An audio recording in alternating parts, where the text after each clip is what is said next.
Hello दोस्तों, मेरा नाम है विशाल और आप देख रहे हैं मेरा YouTube channel V professional academy. और दोस्तों, क्या मौज आ रही है? एग्ज़ाम की वजह से आ भी रही है या नहीं आ रही? चलिए दोस्तों, आज हम अकाउंटिंग स्टैंडर्ड 5 के बारे में बात करते हैं। Accounting standard 5 CA inter IPCC दोनों में ही है।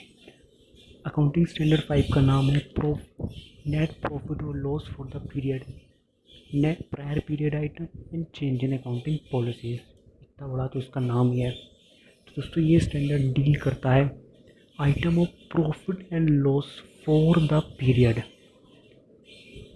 किसके लिए? फॉर द पीरियड, यानी कि उस पीरियड के लिए जिस पीरियड का प्रॉफिट एंड लॉस बनाया जा रहा है। Arising out of ordinary activities. ये ऑर्डिनरी एक्टिविटीज़ क्या होता है ये हम आगे देखेंगे। एक्सेप्शनल आइटम्स पर डील करता है, प्रायर पीरियड आइटम्स पर डील करता है, एक्स्ट्राऑर्डिनरी आइटम्स पर डील करता है, चेंज इन अकाउंटिंग एस्टीमेट और चेंज इन अकाउंटिंग पॉलिसीज़। तो आगे देखते रहे। इनकम स्टेटमेंट आगे देखने से पहले अब इनकम स्टेटमेंट को एक बार देख लीजिए। इनकम स्टेटमेंट आप लोग सभी जानते हैं क्या होती है, सबने अच्छे से पढ़ी हुई है एफएम में।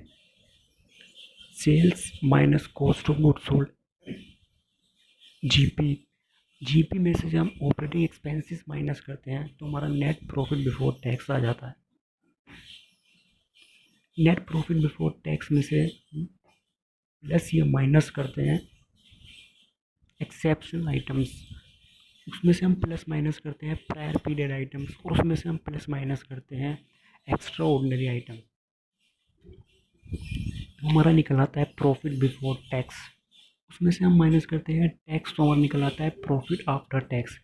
ये चीज़ें, ये इनकम स्टेटमेंट सिर्फ इन चीज़ों को दिखाने के लिए ही बनाया गया है, ताकि ये पता लग सके कि exceptional items, prior period items या एक्स्ट्रा ऑर्डिनरी आइटम्स कैसे कहाँ पर आते हैं। अब देखते हैं ऑब्जेक्टिविटी ऑफ स्टैंडर्ड। स्टैंडर्ड का ऑब्जेक्टिव क्या है? Prescribe guideline with respect to classification and presentation in profit and loss account so as to have uniform presentation among all enterprises। सारे ये अकाउंटिंग स्टैंडर्ड इसलिए आए थे ताकि uniformity, better presentation, classification, profit and loss accounts की अच्छे से हो सके। इसलिए ही AS5 भी आया था, to enhance the capability of financial statement, ताकि फाइनेंशियल स्टेटमेंट की कैपेबिलिटी को एनहांस कर सके, और अच्छी तरीके से यूज़र्स को प्रोवाइड कराई जा सके। अब देखते हैं ऑर्डिनरी एक्टिविटीज़ क्या होती है। Ordinary activities are those which are carried out of part of a business, carried out as a part of business, यानी कि जो हमारे बिजनेस का रेगुलर पार्ट होता है वो ऑर्डिनरी एक्टिविटीज़ होते हैं। यानी कि प्रिंसिपल रेवेन्यू प्रोड्यूसिंग एक्टिविटीज़ जो होती हैं वो ऑर्डिनरी एक्टिविटीज़ होती हैं। ऑर्डिनरी एक्टिविटीज़ बेसिकली दो तरीके की होती हैं, एक रेगुलर और एक एक्सेप्शनल बेसिस की। अभी देखते हैं आगे एक्सेप्शनल क्या होती है। Items of profit and loss for the period arising out of ordinary activities should be presented in the profit and loss account in a line by line manner। line by line manner, that is, मतलब क्या हुआ इसका, separately such item should not be adjusted with each other। यानी कि profit and loss account में कोई भी item हम आपस में एडजस्ट करके ना दिखाएं। यानी किसी आइटम का डेबिट और क्रेडिट दोनों बैलेंस है तो हम उनको नेट ऑफ करके ना दिखाएं, उनको लाइन बाय लाइन यानी कि डेबिट और क्रेडिट कर कर ही दिखाएं। इसको कहते हैं line by line manner. Exceptional items क्या होते हैं? Are not extraordinary item. Exceptional items extraordinary items नहीं होते हैं, ये बात ध्यान रखने की है।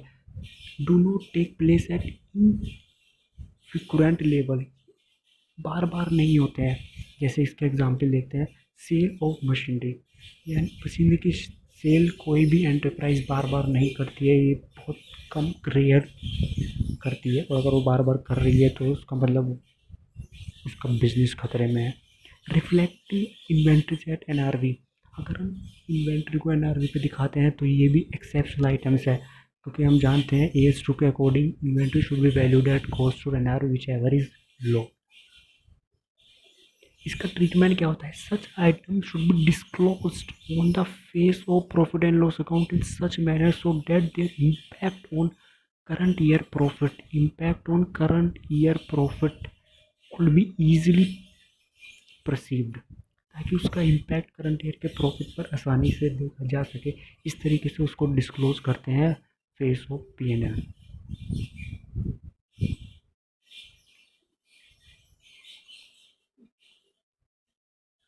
देखते हैं आगे prior period items. Prior period items क्या होते हैं? Refer to such item of income and expenses which arise in the current accounting period. जो कब अराइज होते हैं? Arise in the current accounting period, such as result of error, mistake or oversight or wrong estimate in one or more prior period। यानी कि हमारे पिछले सालों की कोई गलती, कोई एरर, कोई ओवरसाइट या कोई रॉन्ग एस्टिमेट जो हमें करंट पीरियड में पता लगा है, वो होते हैं प्रायर पीरियड आइटम्स। इनका ट्रीटमेंट कैसे करते हैं? सेम वैसे ही जैसे अभी हम एक्सेप्शनल आइटम्स का कर आए हैं, यानी कि उनको भी डिस्क्लोज करेंगे on the face of P&L in such a manner so that their impact on current year profit could be easily perceived. और प्रायर पीरियड आइटम्स क्या क्या होते हैं, मतलब कुछ एग्जांपल, जैसे revenue expenditure treated as capital expenditure, irrelevant rate of depreciation हमने apply कर दिया हो और आने वाले आगे साल में पता लगा हो कि ये हमने गलत कर दिया था पिछले सालों में, तो इसको होता है प्रायर पीरियड आइटम्स। ये किस लोग वजह से होते हैं? Mathematically errors due to oversight. इस पैरा 15 के अकॉर्डिंग हम प्रायर पीरियड आइटम को डिस्क्लोज करते हैं। कैसे डिस्क्लोज करते हैं? सेम एज एक्सेप्शनल आइटम्स की तरह। Extraordinary items. Extraordinary items क्या होते हैं? Are the rarest of rare item and arise very very rarely. This item generally lie outside the range of ordinary activities. Rarest of rarest item होते हैं जो business की life में कभी होते हैं या कभी नहीं भी होते। जैसे example, due to loss of natural calamities, loss of earthquake. इसका भी ट्रीटमेंट बिल्कुल सेम होता है जो हमने बाकी दोनों का देखा है, प्रायर पीरियड आइटम और एक्सेप्शनल आइटम्स का। यानी कि should be disclosed on the face of profit and loss account in such manner so that their impact on the current year profit could be easily perceived। आगे बात करते हैं change in accounting estimates. An estimate regarding provision for doubtful and useful life of assets, valuation of inventory, provision for tax, etc. may have to be revised on account of change in the circumstances। हम जानते हैं business में बहुत सारी चीज़ें हम estimate basis पे करते हैं, जैसे profit, provision for doubtful debts, valuation of inventories, provision for tax, भी हम टाइम टू टाइम चेंज भी होते हैं नई इंफॉर्मेशन के अकॉर्डिंग। तो जो भी इनका इफेक्ट होता है, यानी कि the effect of change in the estimate should be reflected in profit and loss account. जो भी चेंज हुआ है एस्टिमेट में, उसके इफेक्ट को हम रिफ्लेक्ट करेंगे प्रॉफिट एंड लॉस अकाउंट में। इसको डिस्क्लोज कैसे करते हैं? अगर ये मटेरियल इफेक्ट है तो we have to check the effect is of quantifiable nature और नॉन क्वांटिफाइएबल नेचर।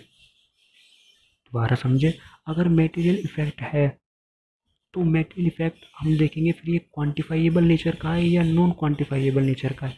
अगर वो क्वांटिफाइएबल नेचर का है तो उसको डिस्क्लोज कर देंगे, उसका अमाउंट और उसका nature of the item disclose कर देंगे, अमाउंट एंड नेचर। और नॉन क्वांटिफाइएबल नेचर का है तो सिर्फ और सिर्फ उसका फैक्ट डिस्क्लोज कर देंगे कि वो किन फैक्ट की वजह से हुआ है, क्योंकि हमारे पास उसका अमाउंट नहीं क्वांटिफाइएबल कर पाएंगे हम उसको। अब देखते हैं आगे चेंज इन अकाउंटिंग पॉलिसी।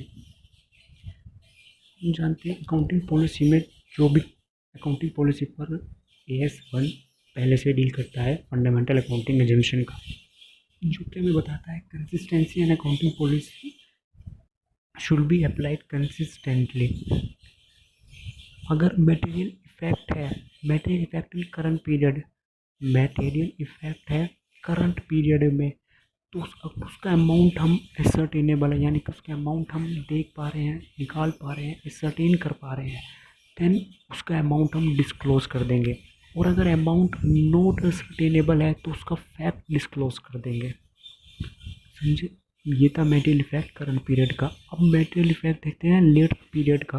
अगर पिछले सालों के पीरियड का कोई मेटेरियल इफेक्ट आ रहा है अकाउंटिंग पॉलिसी में, तो वो हम डिस्क्लोज करेंगे सिर्फ और सिर्फ उसका फैक्ट। तो दोस्तों ये था अकाउंटिंग स्टैंडर्ड 5। आशा करता हूँ आप सबको अच्छा लगा होगा।